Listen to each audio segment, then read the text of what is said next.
മന്ത്രിയാവുന്നതിനും ഇതിനെ വിമർശിച്ച ആളാണ്. ഏതാ ഇങ്ങനെ രണ്ടായി കൊടുക്കാൻ പാടില്ല. പക്ഷെ ഞാൻ മന്ത്രിയായി വന്ന് മാസങ്ങൾക്കുള്ളിൽ എന്നോട് മുഖ്യമന്ത്രി പറഞ്ഞു, എങ്ങനെയും മന്ത്രിയായി സത്യപ്രതിജ്ഞ ചെയ്ത് കഴിഞ്ഞാൽ അടുത്ത ദിവസം അദ്ദേഹം എന്തോ പറഞ്ഞത്, എങ്ങനെയും ഗണേഷ് കുമാർ നമുക്ക് ഒരുമിച്ച് ശമ്പളം കൊടുക്കണം, കഴിയുമെങ്കിൽ 1-ാം തീയതി കൊടുക്കാൻ എന്താണ് ചെയ്യാൻ കഴിയുന്നത് നിങ്ങൾ നോക്കുന്നു പറഞ്ഞു. ഞാൻ അതനുസരിച്ച് പ്രവർത്തിച്ചു. മുഖ്യമന്ത്രി അതിന് വേണ്ട എല്ലാ പിന്തുണയും നൽകി. ഇതൊക്കെ 5 ദിവസം ഇന്ത്യൻ ഓയിൽ കോർപ്പറേഷന് കൊടുക്കാനുള്ള പണം മറിച്ചിട്ടാണ് ജീവനക്കാർക്ക് ശമ്പളം തരുന്നത്. അല്ലാതെ ഇവിടെ പൈസ വാരി ചാക്കി കെട്ടി വെച്ചിട്ടല്ല. പിന്നെ KSRTCയുടെ നഷ്ടം കുറഞ്ഞു എന്നത് ശരിയാണ്.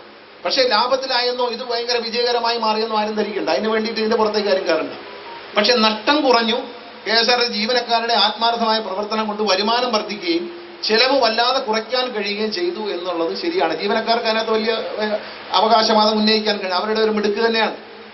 അതോടൊപ്പം തന്നെ ഈ ശമ്പളം ഒരുമിച്ച് കൊടുക്കുന്ന മാത്രമല്ല, നിങ്ങൾ എഴുതി വെച്ചോളൂ, 2-3 മാസത്തിനുള്ളിൽ ഞങ്ങൾ ഈ ശമ്പളം 1-ാം തീയതി നൽകും എന്ന് ഞാൻ പറഞ്ഞതാണ്. മാറ്റമില്ല. അതിനുള്ള വഴി കണ്ടുവച്ചിട്ടാണ്. നക്ഷത്ര തിളക്കമുള്ള ഒരു ക്രിസ്മസ് കൂടി വന്നെത്തി. ഏവർക്കും സിൻഡ്രല്ലയുടെ ഹൃദയം നിറഞ്ഞ ക്രിസ്മസ് പുതുവത്സരാശംസകൾ. ഈ പുതുവർഷത്തെ വരവേൽക്കാൻ ക്രിസ്മസ് ഗിഫ്റ്റുകളുടെ വിപുലമായ ശേഖരവുമായി ഞങ്ങൾ റെഡിയായി കഴിഞ്ഞു. അതെ, നിങ്ങളുടെ മനസ്സിനിണങ്ങിയ പാദരക്ഷകൾ, ഫാൻസി കോസ്മെറ്റിക്സ്, ഗോൾഡ് കവറിംഗ് ആഭരണങ്ങൾ, ഗിഫ്റ്റ് ഐറ്റംസ് തുടങ്ങി നിങ്ങൾക്ക് ആവശ്യമുള്ളതെല്ലാം ഒരിടത്ത്.